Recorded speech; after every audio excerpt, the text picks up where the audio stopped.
Everyone seems to agree that the U.S. needs an economic stimulus package, but does it make sense to reboot the same economic thinking that got us into this mess? The signs of demise are everywhere. Sometime this year, mortgages totaling $400 billion for commercial properties will be up and need to be refinanced, and banks are already balking. Like the subprime mess, commercial mortgages were diced and spliced and sold all over the world. 73,000 stores are closing in the next 6 months, according to the International Council of Shopping Centers. Auto sales aren't estimated to even approach so-called normal levels again until 2012 at the earliest. Banks, in fact, are doing just what John Maynard Keynes said they would do in dire circumstances. They're hoarding cash.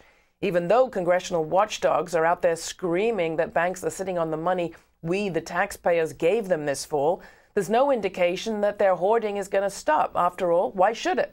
The banks are looking at the same data as the rest of us. Numbers that Nobel Prize-winning economist Paul Krugman this week called terrifying. President-elect Barack Obama's economic plan calls on Congress to throw more money into private hands, in the form of tax incentives to private businesses above all, with the hope that they'll invest in factories and workers, hire people, make new jobs. But why would they? They have as much reason to hoard and as little reason to spend as the banks. Those businesses that are still in business, that is. The alternative Franklin Roosevelt embraced was putting money into public works under government contracts. Trying to nip anything like that in the bud, the same conservatives who have spent us into trillions of dollars of debt for war are already biting at Barack Obama's heels, and he's already making pledges not to grow government. Huh? The public is bad, private is good mantra is what got us into this mess. Does it make sense to start, or rather restart, with the same mindset that's done so much harm to so many?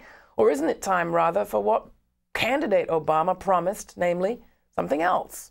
That's all we have time for today. You'll find everything you've seen on this show at our website, grittv.org.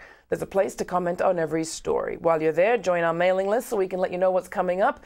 There's a podcast and a Twitter feed of every posting. Just follow Grit TV on Twitter. And please become a supporter. We're broadcasting commercial-free across the United States on Free Speech TV, Dish Network, Channel 9415. And you can ask for us on your cable station. Thanks for watching.